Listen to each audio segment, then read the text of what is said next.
I started writing what I thought was his story starting when he was 4 or 5, and I just recently finished it, and I needed that much time to go by, and I needed the growth to happen because I'm not telling his story, I'm telling my story and how I've grown and changed and matured and how my mental health was affected and what that looks like and all the dynamics, and writing about that was hard.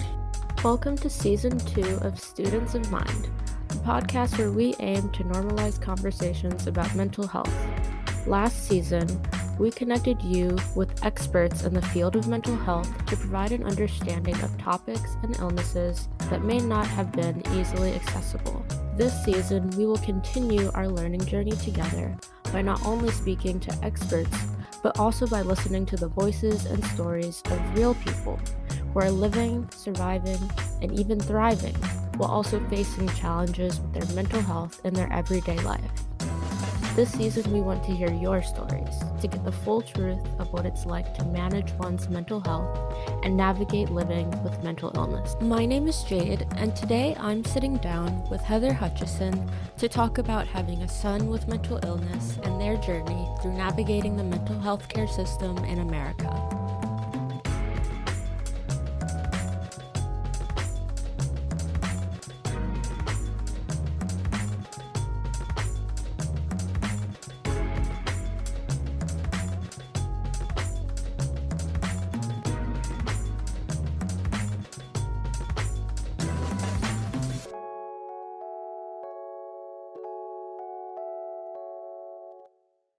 I hope by listening to the show, you're able to learn something new and gain some encouragement through hearing our experts and listening to the journeys of our guests. However, this show is not a substitute for professional advice, diagnosis, or treatment. Always seek the advice of your mental health professional or other qualified health provider with any questions you may have about your condition. Never disregard professional advice or delay in seeking it because of something you have heard on the Students of Mind podcast.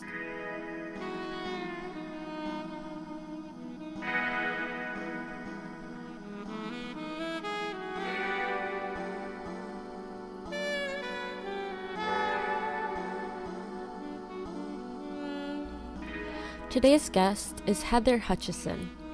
Heather is a writer, mental health advocate, and single mother of 4. After going through the inadequacies and frustrations that came with getting mental health care for her son, Heather has dedicated her work to assisting families with navigating the mental health care system. In our conversation, Heather talks about the experience of having a child whose symptoms appeared very early on, the struggle of getting access to the knowledge and resources needed, and how her son's healing journey has affected her and her family's lives. So welcome, Heather. Thank you so much for being here. Yeah, I'm excited. Me too. Before we get into the topic of today, can you tell us a little bit about yourself and the work that you do? Sure. So my name's Heather, and I am a single mom. I've been a single mom for about 9 years now, to 4, well, they're not all teenagers anymore. One turned 20 a couple months ago, but to 4 kids. And my oldest son has struggled with chronic mental illness since he was a toddler. And so that got me into the world of mental health and learning things that I hadn't previously known, and kind of learning how broken the system is. So I've spent a lot of years being an advocate for change in the mental health system, but also supporting a lot of families who, find themselves frequently in a situation with a child or a teenager who's struggling and not really knowing where to turn or looking for advice or support or resources and things like that. So I provide that, and I do workshops and write articles and essays and things like that, specifically for caretakers of children and teens, for whether it's parents or foster parents or, just guardians, because it's a hard thing. And usually when you find yourself in that situation, you don't have experience and you need some support. So I've kind of become that bridge kind of between the clinicians and the families. So that's what I do. That's so great. That is very needed. I know that there's some things in the works policy-wise for more like peer support or people with lived support in community health spaces.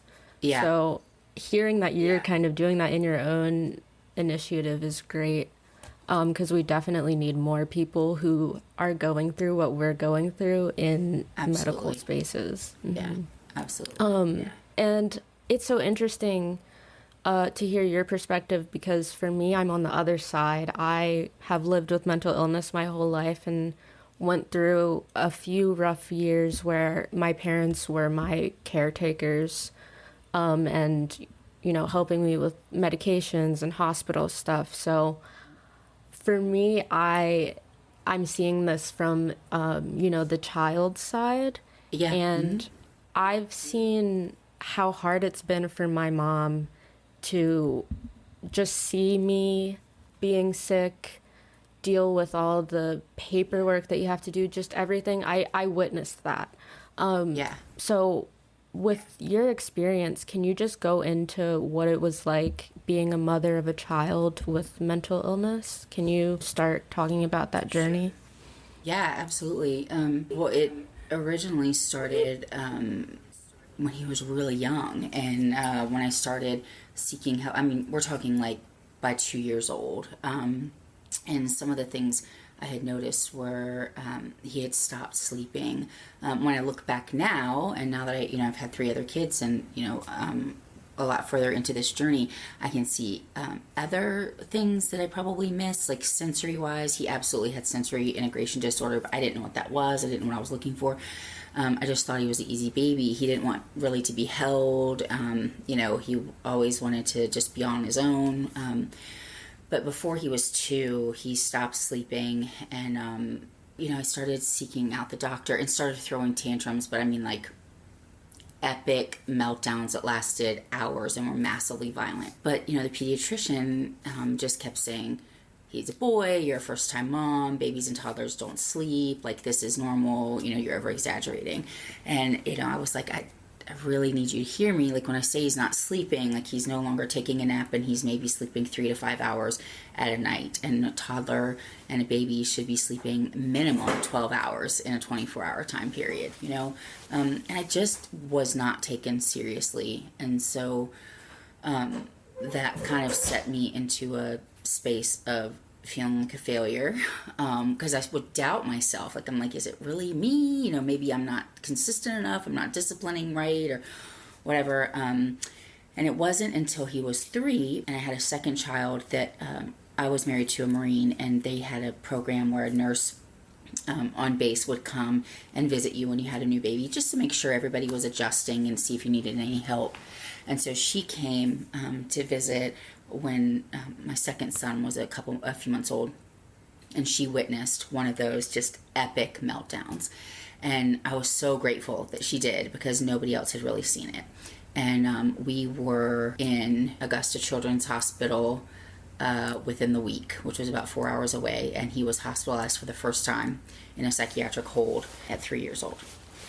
So that was awful. I mean, I didn't even know anyone in my life at that point who had a family member who had been hospitalized for psychiatric care. I mean, I probably did. I just didn't know, it wasn't talked about. I didn't know that I did.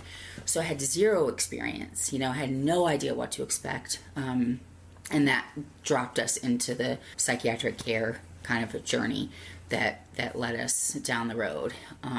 It's been long and it's been hard on all of us. I mean, it's been painful for him. And I think one of the things that I didn't know that I'm really fast to tell families about now is that oftentimes there's going to be multiple diagnoses along the way before the right one is come to, before the right medication cocktail is discovered, before the right treatment plan is found. And that can be just as discouraging as everything else, trying to figure out what's helpful for your child, because it's not a quick fix, and there's not a linear path to getting there. That's hard to watch your child suffer. Yeah, I'm glad you mentioned that, because I don't think people talk about that aspect of mental health care often, because there's so much exhaustion that comes as a result of putting your body through trying all these medications or trying different therapists and providers and like creating connections with people, then having to break them and move to someone else. So yeah, it's a lot. I know for me it was too much at times, so I have scarce memory of the time. And I hear that from, friends who were going through similar things where it's like, it was just too much for us to even process. So our minds have just erased that period of our lives. Oh, yeah. My son says that often. He has lots of missing, memory from those kinds of things. And it's not just the exhaustion of trying to make connections with the therapist and putting yourself through the medication. One thing that was hard for me as a mom to do, and then now have watched as he's gotten older that he's had to do, is the continual rehashing of all of the awful things to each new doctor, to each new therapist. It's really traumatizing.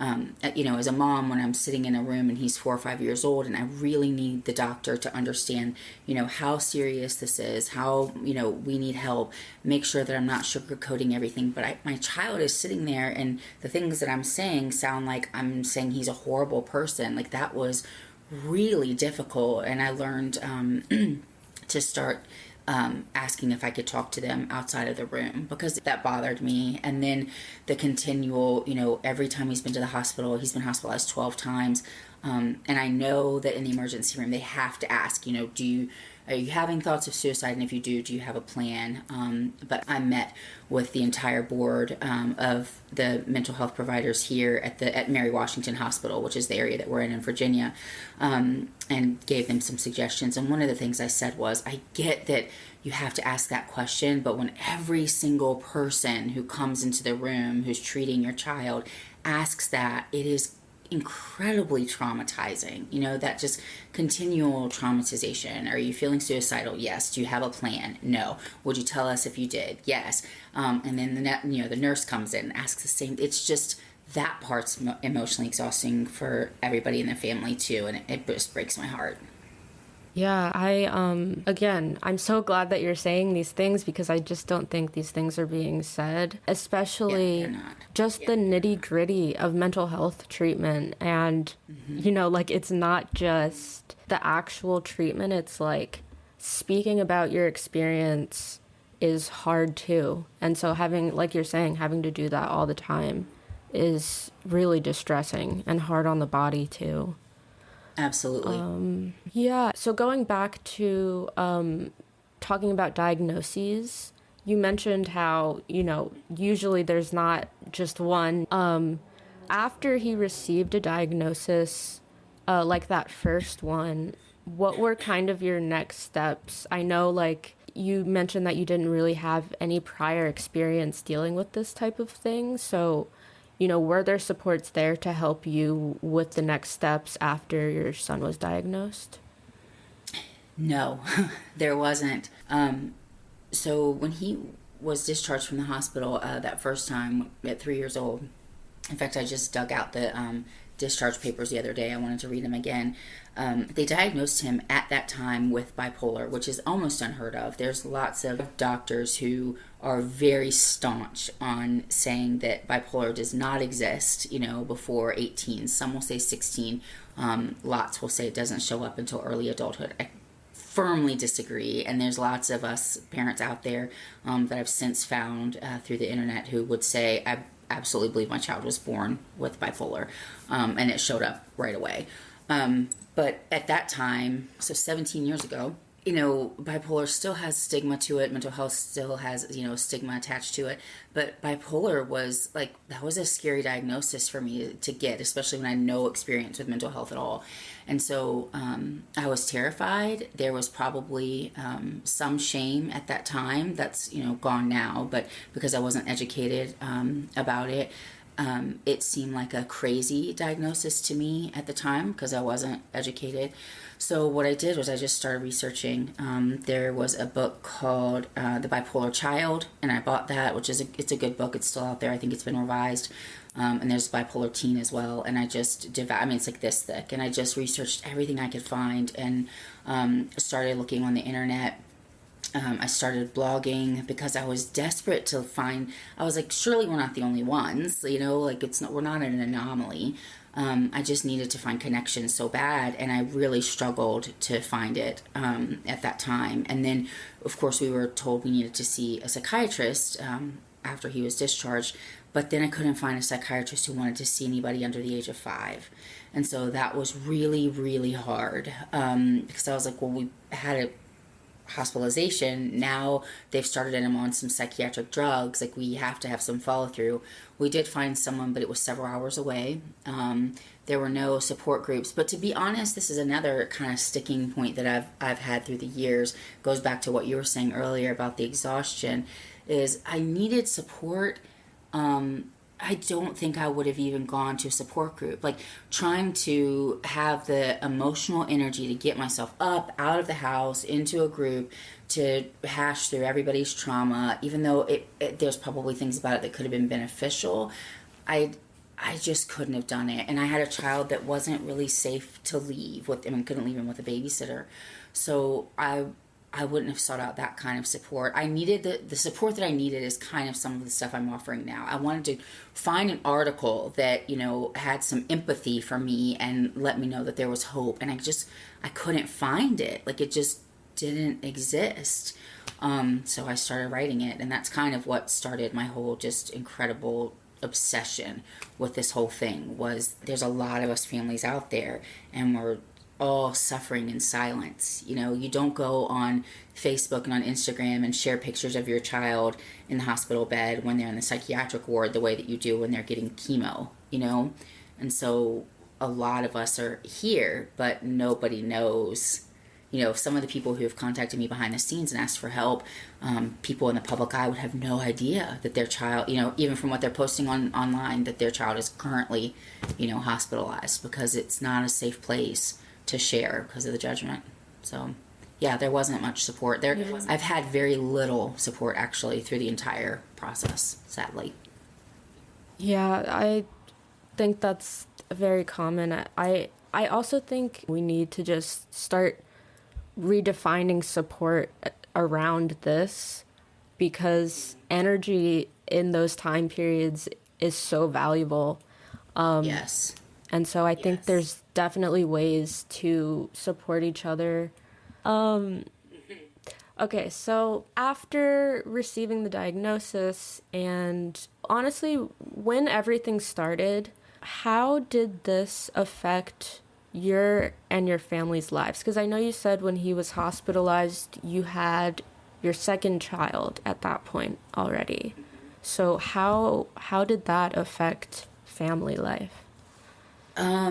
For a lot of years, it was incredibly chaotic. And because he was not stable he's 20 now, and he came out of residential treatment after he was 16. So he's been home for 3.5 years now. And this is the longest period of time he's been stable in his entire life, like since he's been born. And, he was very violent. It impacted everyone in our home. There was a lot of, me just trying to keep everyone safe. We didn't know what mood would show up each day. He often hurt, several of us, if not all of us. Broke their things, ran away. And even when he was little, like with the autism, he's also on the autism spectrum. You just run out of the house, just take off. There was it was very high risk and a lot of chaos, and so it created these trauma bonds and some codependency that we're still working out. That we're still working out to this day. He's aware of a lot of it now. He's incredibly mature. He's really stable. We've talked through a lot of it, but it was very terrifying, and there was always, at all times, there was a level of anxiety with all of us in the family, and worried about him. And there were a lot of years that I was afraid that he may take his life, and so the hyper vigilance of, even sleeping next to his bed sometimes, and just that fear of trying to keep him alive and everybody else safe was extremely traumatic and painful and chaotic for many, many years. Yeah, I want to pause for a second because Sure. whenever I do these interviews, I feel like we start going really fast, and sometimes talking about this can bring things up. So thank you so much just for like being open and vulnerable about talking about that period of your life. Yeah, no, thank you for allowing it to have space, because I know that I'm not the only one, and it's sometimes fascinating to look back and realize how terrified and hopeless I felt for so long. And some of that trauma is now seeping out, and I'm having to process it now because there was no time to process it then. And so I don't think I could have talked about it at the time, but probably not in a very objective way. So Yeah. yeah, I'm glad to talk about it because it needs to be shared. Yeah, and I think it's usually not best to talk about it in the moment. Yeah, It's best to be a little bit further removed from it. I agree. Yeah, and just going further into that, since everything that you've been through, what has your healing looked like? I know you talked a little bit about being in therapy with your son sometimes, but what else have you done for your own healing process? It's been a hodgepodge of good and bad choices, I would say. So, I went to therapy. I've been to therapy on my own. Worked out some of my own stuff, unrelated to him, also related to him, and being a mother. I did yoga for quite a few years, several times a week, and ironically, when he went to residential treatment, he was gone for 9 months. I thought, I'll exhale, it'll be peaceful. I mean, I didn't want him to be gone, and there was a lot of grief there, but I knew he was safe. I thought, I'll exhale, it'll be peaceful. I mean, I didn't want him to be gone, and there was a lot of grief there, but I knew he was safe. Thought I would get a lot done, thought I would go to therapy, and actually everything, I fell apart. I think it's because it was the first time since he had been born that there was space for me to fall apart. I always had to hold it together. So I got really depressed, drank too much, didn't go back to yoga, gained weight. Like that was all, it was bad. I have made sure I do take time for myself and my kids. I mean, I love my children, but they know that. I have friends and I have things that I do outside of them. And there's been several times that I've gone away for a weekend just by myself, not with friends, not with anyone. I've gone on a couple of silent retreats to a monastery where that's, you just go and stay in nature, and that's the point, is you're just quiet and you're there to nourish yourself. And I've been a couple of times to a cabin in the woods just to read and be and not have to be responsible for anyone. And went back to therapy again when, new stuff came up. Participated with him in therapy regularly when he was in residential treatment. We had therapy together once a week, which was really good, and then writing a lot. And so I started writing what I thought was his story as kind of a memoir, starting when he was 4 or 5, always wanting, seeking to get published, and have kept writing it on and off. And I just recently pushed and finished it, and I've sent it out to agents, and I needed that much time to go by, and I needed the growth to happen, because I'm not telling his story, I'm telling my story, and how I've grown and changed and matured, and how my mental health was affected, and what that looks like, and all the dynamics, and writing about that was hard. I really got really gut wrenchingly honest about the experience, and it was hard. It was hard to process through that again, and read back on some of my journal entries and diaries that I had written so long ago when I felt incredibly helpless, and just couldn't save him or fix him out of this horrible disease. but it's also been healing too. I don't think, again, I thought I was writing his story, and I don't think I would have been able to write it well before now. I needed this space of when he's been stable and it's been peaceful, and I can have the space to think about it, because it was traumatic, and it was traumatic for including my other 3 children. I know that they have trauma because of this. So yeah, it's a continual checking in with. I'm on medication now. I'm on anti-anxiety medication, which I had never been previously, which has helped immensely. I had no idea how anxious I was, and so I started taking it and was like, this, wow, I feel like I can take a deep breath. So yeah, it's all of those things, for good and for bad. Yeah, you mentioned so many good things, like especially checking in with yourself. I don't think people realize the value in like just pausing and checking in with yourself and seeing how you feel. I know for me, I can go through an entire day without doing that, and then at the end of the day, I will feel a lot. I'll feel super anxious. I'll feel overwhelmed. Yeah. But if I do it more times throughout the day, I won't be filling up that anxiety bottle the entire day. Yeah. So yeah, I love that you mentioned that. You talked about how, so your son was in residential for 9 months, and then he's been out of like intensive treatment, you said, for like 3.5 years now. Now that he's out of treatment and older as well, how has your relationship shifted, or the way you support him? Like for my mom and I, for example, I needed a lot of warmth and touch and love when I was younger, to help with my anxiety. But as you know, now that I'm older, I don't need as much of that from her. And there are supports that I needed from her that I don't get from her anymore. I get from other sources. So Sure. That relationship for us changed, which was hard because my mom had gotten so comfortable with being my caretaker, being able to hold me all the time and really be hands-on with me. And then when that started to stop, that was hard for her.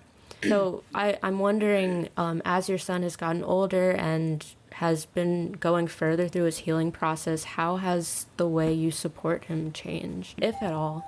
I think part of the way is we've kind of worked our way out of such a codependent relationship, which it had become just kind of by default, I think. Maybe I'm not out of it long enough, or not further away from it enough to really identify how to navigate this kind of like ongoing trauma without there being some codependency developed. It just seems like it happens because on one hand, you're both kind of fighting against this monster together, and it creates this bond, that's different than it is with other kids. So we've worked our way out of that quite a bit. The reason he did so well in residential is because he committed to the process himself. It's not that was a magic thing. It's that I think he took it seriously. He worked really hard, and he had a good therapist. And that made a huge difference in his success. And so coming home, working through some of that therapy that we did while he was in, and then coming home, it had created even a greater level of honesty for us to be able to just really talk about things that were going on. He's very good about being self-aware about where he's at emotionally, even if he can't identify why. He can tell me, I'm feeling really anxious, or I need you to give me some space because I'm feeling irritable or whatever, which he wasn't able to do before. So that's gotten a lot healthier. It's developed a little more into a friend relationship, more so than caretaker, which I've thoroughly enjoyed. I really enjoy him. I enjoy his personality. I missed out on that for a lot of years, and so I'm really enjoying this part of our relationship. It's new, and I really like it. I like watching him interact with his siblings now that they enjoy him. They're not scared of him. I like seeing how his brain works, that's been really cool. So probably the place that I'm still caretaker is just in the fact that he did graduate from high school, and we had a plan in place for him to attend a kind of a special school that operates kind of like college, but it works with trades and stuff like that. And so he would go and live on that campus, and they would work with him to certify him in a trade. And he was going to learn to drive there and all that kind of stuff. And then COVID happened. So he graduated at the beginning in 2020. So it was at the beginning of COVID. And that was supposed to happen last year, and it just still hasn't happened. So he's kind of been on pause as far as like moving his future forward, and being bipolar, there's a lot of issues with sleep that he still struggles with. So he may not ever be able to have a full-time job, and so he may live with me for an extended period of time. But if he does, it would only be because financially it might be too difficult for him to live on his own.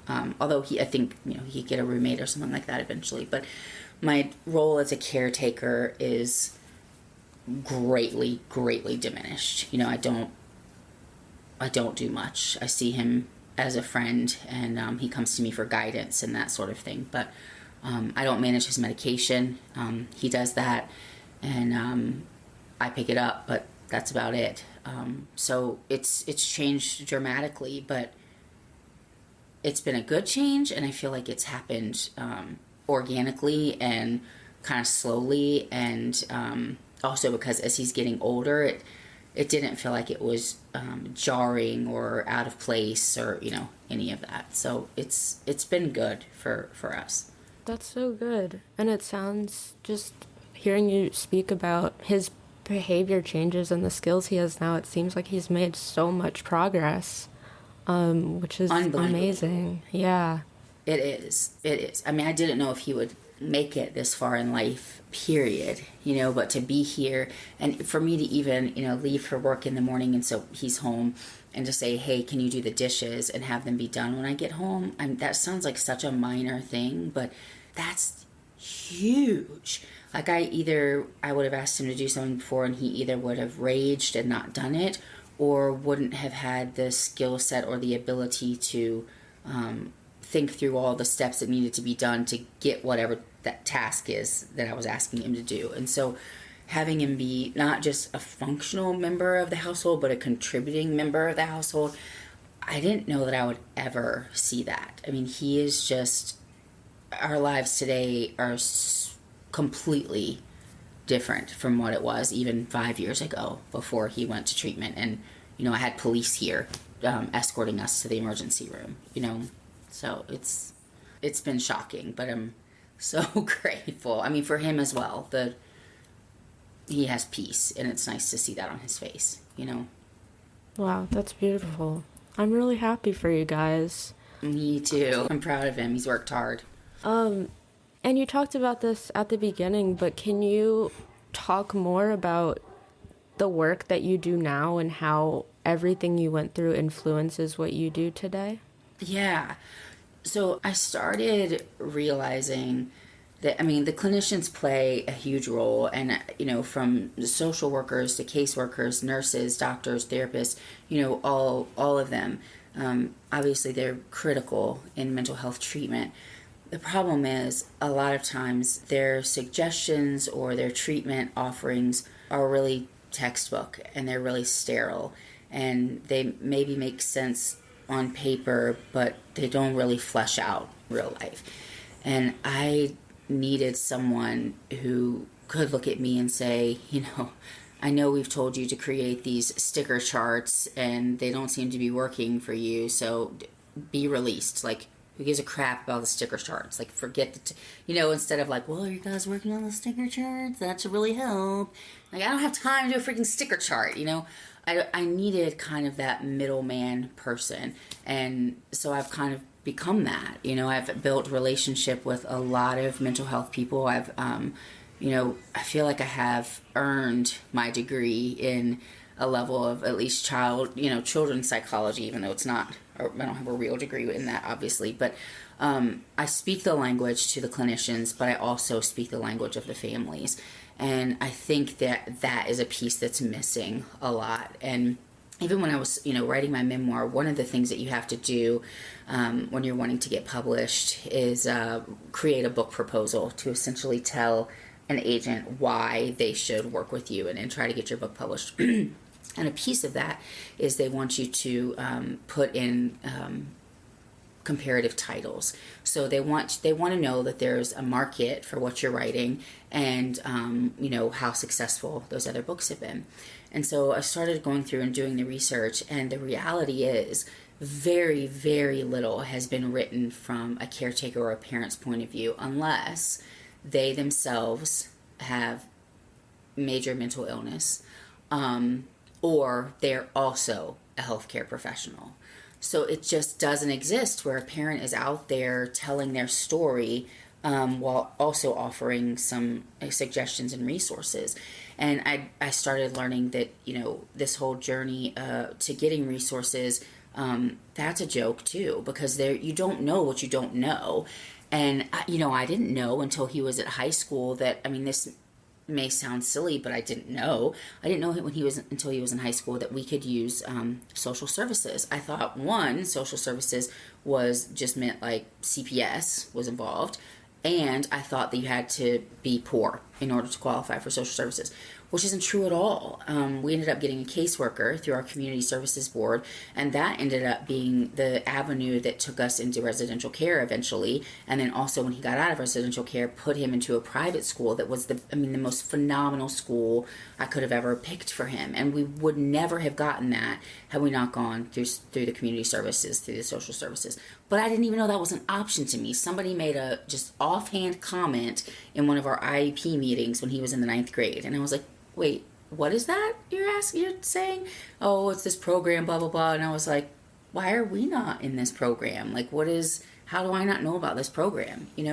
So I think a lot of parents just don't even know what's available. Like you start this journey and you start to realize, well, maybe it's the pediatrician and maybe a psychiatrist, but you don't know that there's literally so many other avenues. He's done equine therapy that we ended up finding out about through scholarships, all that stuff. So part of what I do is to help families with a blueprint of like, here are some things specifically, your child has autism. These are a whole bunch of things that are available to you as a parent or a guardian of a child who has autism, or your child has anxiety. These are all sorts of things that you can do to help your child or get resources, including, advocating for them at school and, the ways to go about doing that. Your child has depression or doing, there's self-harm. This is what, let's look into this. I've written several essays about what to expect when you go into the emergency room with your child for the first time for mental health, because nobody told me what to expect with that either. It's terrifying. You don't know what to do.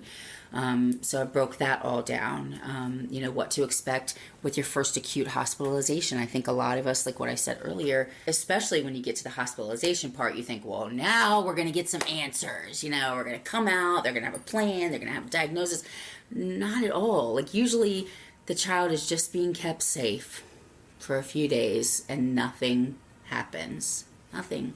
You might now be on the radar to get, some more help with a psychiatrist, but that's about it. And that's really disappointing when you don't know anything about the process. And so I kind of see myself as a guide for families to kind of lead them through this process when you have to figure it out on your own and you don't even know where to start. How can you know what you don't know?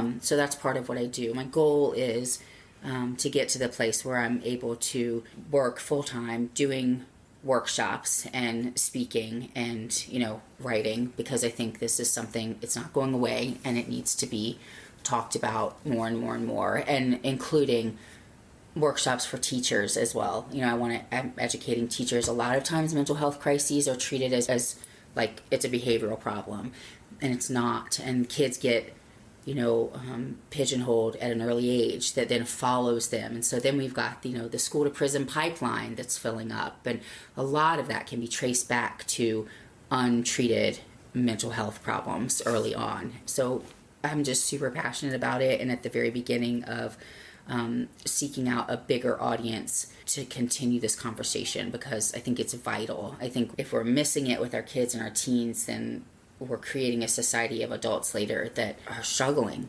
because we missed it or we didn't know how to handle it. Yeah, it's interesting hearing what you're talking about, because it's so similar to what I'm doing right now. And like recently I've actually started for a couple friends who have like not even asked me, but I've just seen them like on social media, like, oh, does anyone know a therapist or a psychiatrist? I have made these like sheets for them based on wherever they live of like therapists, financial support for psychiatric services, psychiatrists, free therapy resources. And then some of my friends are like indigenous, so indigenous specific resources. So, but I do that because I know personally, like I have recently just moved and have had to deal with creating an entire new treatment team in my new city. And that's so stressful and traumatizing and exhausting.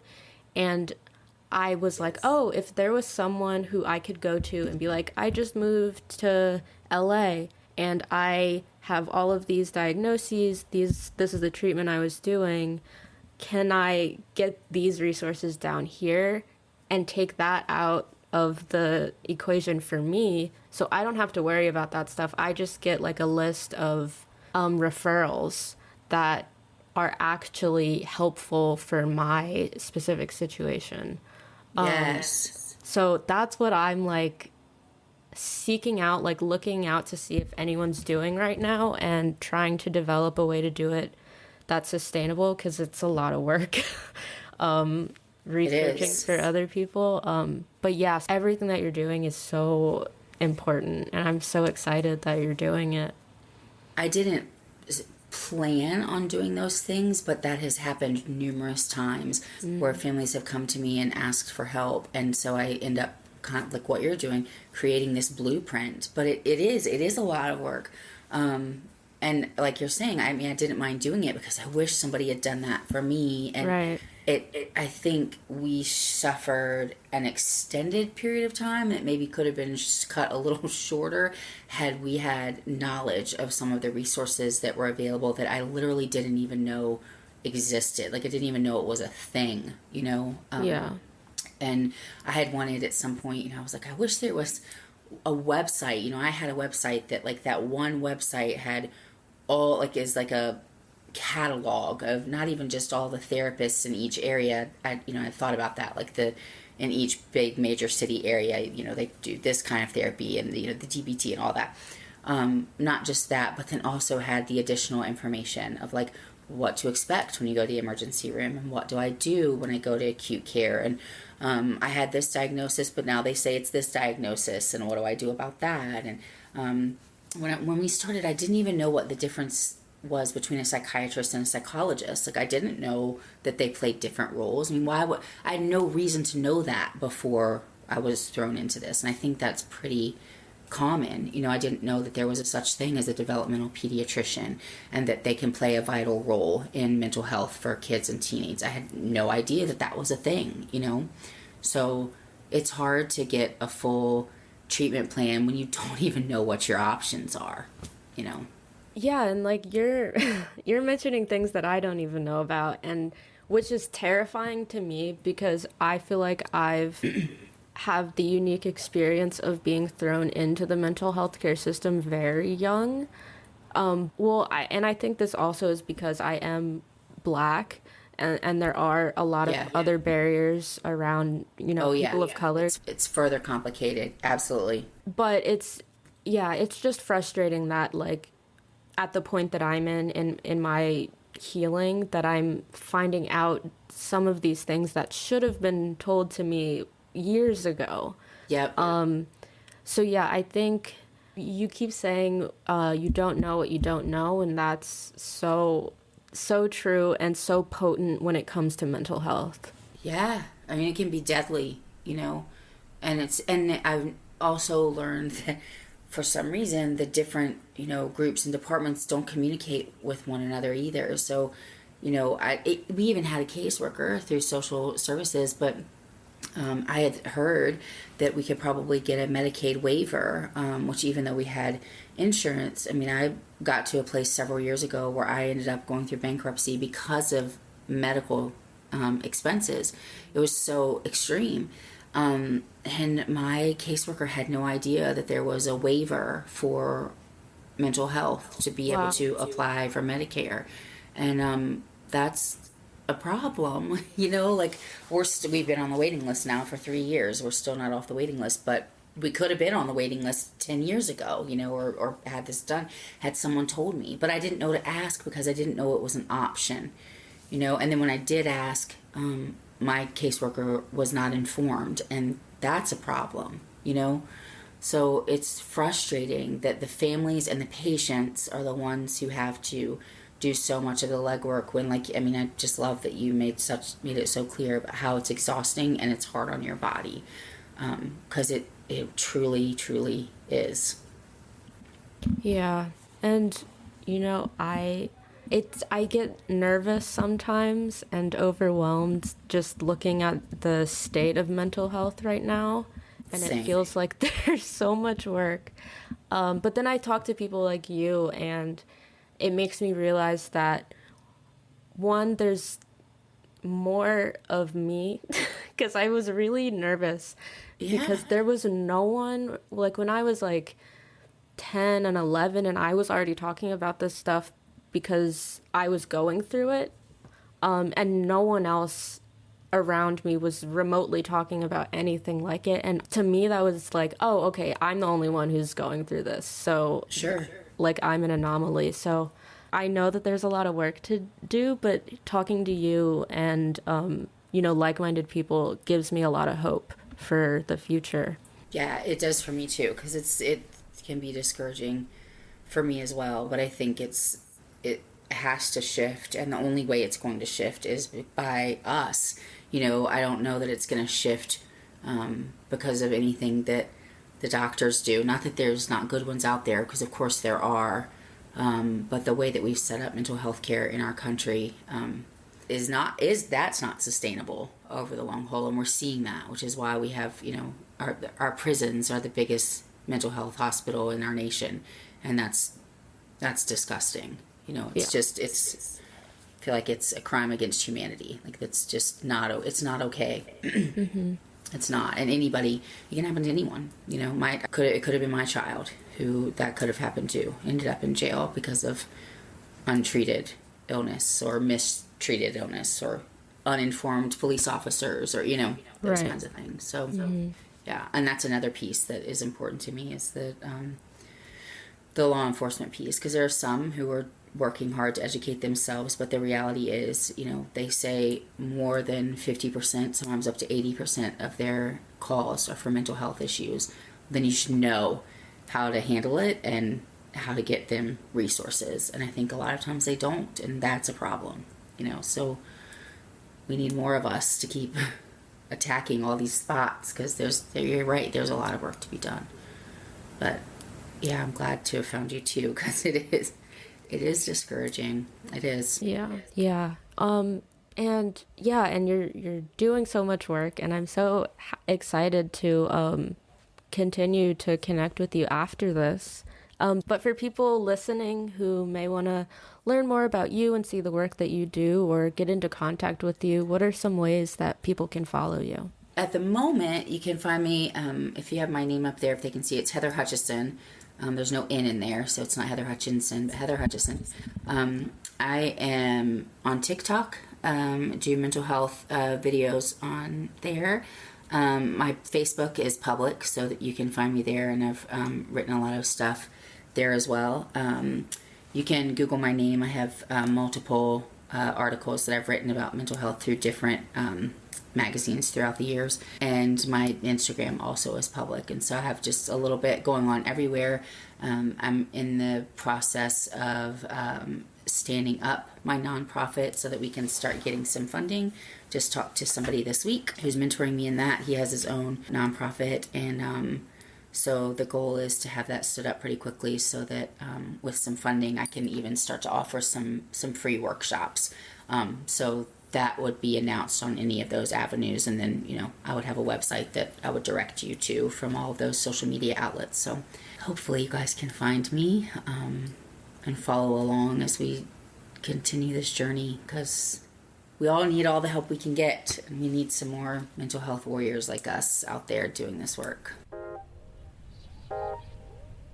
Thank you so much for listening to this episode of Students of Mind. This was a really important one for me because I have been in the same position as Heather's son, and I have witnessed my own mother experiencing the stress and pain and trauma that Heather was describing. I'm also really excited about sharing this episode because I think this is the beginning of a larger discussion about the honestly sad state of mental health care, not just in the US, but around the world. But for now, if you'd like to learn more about Heather or stay up to date with all that she is doing, her social links are in the description of this episode. As always, the social links for the Students of Mind team are listed in the description below, as well as any resources mentioned in the show. Thank you again for listening. I hope you learned something new or resonated with something you heard today, and I will see you next time.